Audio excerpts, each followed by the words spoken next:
સ્વાગત છે તમારા બધાનો આપણા નવા વ્લોગમાં। જય દ્વારિકાધીશ। અને વ્લોગની શરૂઆત થઈ ગઈ છે ક્યાંથી ખબર? આજે કેમ્પેથી જ તમને મેં કીધું હતું આ આપણો છેલ્લો વ્લોગ છે, લાસ્ટ વ્લોગમાં કદાચ, પણ એવું નથી। આપણે હવે ત્યાં છે ને જવાનું થઈ ગયું છે કેન્સલ। હજી 10 દી રહેવાનું છે ને, ત્યાંનો પ્લાન્ટ ચાલુ થવાનો નથી હજી હમણાં, એટલા માટે થઈને આપણે જવાનું કેન્સલ થઈ ગયું છે। અને અત્યારે નાહી ધોઈને થઈ ગયા, વળી 10 દી રહેવું જો છે અહીંયા આપણે કચ્છમાં નકર મારે જવાનું જ હતું, કાલ સાંજના જવાનું જ હતું। વળી કાલે ફોન આવ્યો કે હજી થોડાક દી ત્યાં રહ્યો, કેમ કે વાં પ્લાન્ટ વરસાદ જેવું કંઈક થઈ ગયું હતું, પ્લાન્ટ હજી મોડો ચાલુ થાય એના કારણથી। અને અત્યાર મેંથી જો આવો કંઈક નજારો છે રણનો। અને અહીંયા જો આ મિત્રો ગાડીઓ હાલે, એ ગાડીઓ કહેવાય ને ખબર? મીઠાની। એમનામે જ ઇન્ડિયાનું ગુજરાત સૌથી ફર્સ્ટ નંબરે સાલ્ટમાં મતલબ મીઠા ઉત્પાદનમાં પહેલા નંબરે છે ગુજરાત, એટલે જ છે કેમ કે અહીંયા છે ને એક દીમાં હજારો ગાડીઓ મીઠાની અવર જવર થાય, એક્સપોર્ટ થાય કંડલા પોટેથી, એટલે જ પહેલા નંબરે છે। આપણે હવે વિચારતા હોય કે આ ભાઈ પહેલા નંબરે કેમ આવ્યું, કારણ કે અહીંયાથી મીઠું જેટલું કાઢે છે ને ભાઈ વાત ના પૂછો। મિત્રો આપણે ભૂગી ગયા કેન્ટીને જો, અને અહીંયા બાઇકથી આવ્યા એટલે થોડાક વાળ બગડી ગયું છે બધું। અને જોઈ નાસ્તામાં હું છે એ બધું મિત્રો, નાસ્તામાં છે પૌવા, જે આપણે બહુ ઓછા પસંદ છે, અને અહીંયા આપણી પાસે સેવ છે એટલે આપણે એ ખાઈ લેવું, ઓનલી સેવ। એને નાસ્તો કરી લીધો છે અને પ્લાન્ટમાં હવે આવી ગયા છે। હવે જોયા હવે હું થાય આગળ બધું, નાસ્તો કરી લીધો છે, પૌવા ખાઈ લીધા છે, એવો છે ને। પ્લાન્ટમાં ક્રિકેટિંગ હાલે જો, આજે ને આ બધા થોડાક નવરા હતા ને તે ક્રિકેટ ચાલુ કર્યો, જોતા એ પ્લાન્ટમાં અમારે ને બોલરો ને બધા ભેગા થયા ને, મને એને રમતા નથી આવડતું એટલે આપણે આ બધાને જોવાના જ છે।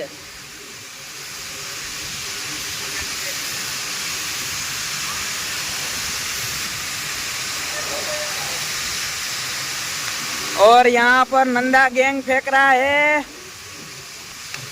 और बल्लेबाज ने बल्ला घुमाया और गैंग गई, पता नहीं कहीं चली गई है, अभी कहाँ गई वो मालूम नहीं है। આ બધા ફિલ્ડરો જો, આ કોઈ દા આવવાનું નથી મને એવું લાગે, આ બધા ફિલ્ડરોની આ બધા ખાલી ફેંકતા જ રહે મને એવું લાગે।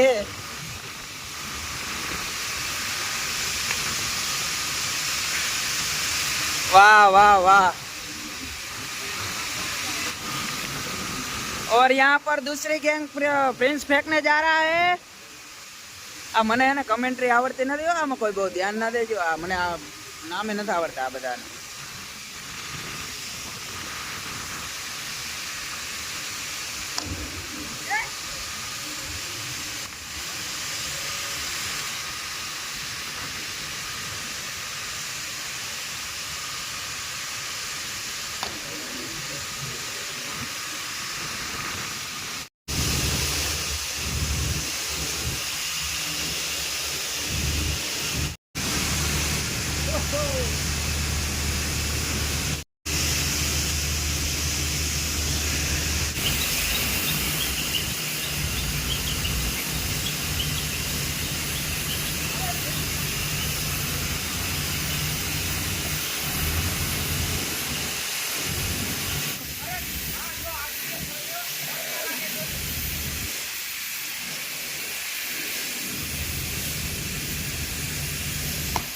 वाह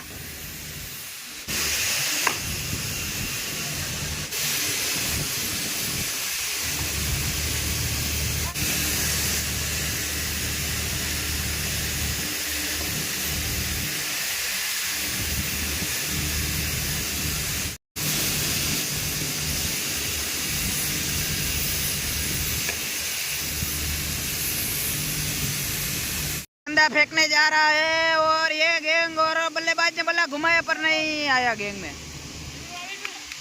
आ कमेंट्री ने है ना मित्रों इग्नोर करजो, इग्नोर।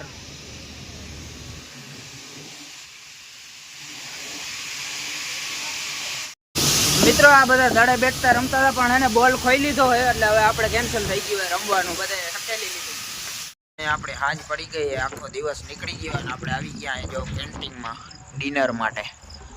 ડિનર કયો કે વ્યારું કયો જે કયો એ માનવા માટે આવી ગયા હે જો કેન્ટીન છે। તો આપણે મસ્ત જમી લઈએ અને પછી આપણે અત્યારે આજ તો બહુ થાકી ગયો, ખબર નહીં હું હોય બેઠા બેઠા થાકી જાઉં હું તો। ખબર નથી પડતી. The next day. ફાઇનલી મિત્રો આપણો અહીંયા બીજા દિવસની શરૂઆત થઈ ગઈ છે મસ્ત મજાની. નાહી ધોઈને કમ્પ્લીટ થઈ ગયા છે. અને એક વાત કહેવાની હતી, આપણે બ્લોગ ટાણે આવતા નથી કેમ કે બધું આ અર્થવ્યસ્ત થઈ ગઈ છે નેટવર્કના કારણે. અહીંયા ને નેટવર્કના બહુ લોચા 2-3 દીથી વાઈફાઈ પણ બંધ થઈ ગયું એટલે બ્લોગ અપલોડ થતો નથી. તો એવો સીન હતો. હવે ફાઇનલી મિત્રો આપણે ને DCSમાં ચક્કર મારવા આવ્યા હોય, પણ અહીંયા હું તમને ને માડમ 2 બતાવું. આપણે કેમ બોરું માડમ હે એ રીતે અહીંયા જો એનો જ ભાઈબંધ એક માણસ છે જો DCSમાં બેઠો. આ ઓલું હે ને લગાડી મોઢામાં લગાડે, માડમ કેમ લગાડે એ રીતે. અને જો અહીંયા ઓહો ડ્રોઈંગ હાલે હે. પેન્ટર હે અમારા ભાઈ હે ને એ બધા, પેન્ટિંગનું કામ ચાલુ છે અમારે DCSમાં. અને આ જો નવ ઘણ આવ્યો અહીંયા. પછી આ બધા ઘરના એસીઓમાં બેઠા રહીએ છે, કામ નથી કરતા, ધંધામાં ધ્યાન નથી દેતા. આવું કરે જો, આવું કામ કરે. આ કઈ રીત છે? આને ટેલેન્ટ કેમ કેવું? અહીંયા ધંધો કરતા કરતા આવા ડ્રોઈંગ કરે, આને મારે કેમ ટેલેન્ટ કરો? જો આ છોકરો કામ કરે, આ થોડુંક ધ્યાન દઈએ હે ધંધામાં. આ ભાઈ તારા હો બધા બંધ કરી દેજે. મને કહે તમે વ્લોગ ઉતારો, એને કોણ સમજાવે કે વ્લોગિંગ શું ચીજ છે, હું વસ્તુ છે સોશિયલ મીડિયા સમજે નહીં. સોશિયલ મીડિયા, હા સોશિયલ મીડિયાથી હું તો દૂર હોઉં, મને વાત નહીં કરવાની. હું એના દૂર હોઉં આ બધા સોશિયલ મીડિયાથી, એટલે મને એવી કંઈ વાત નહીં કરવાની. તો આવું હે હવે સમજે.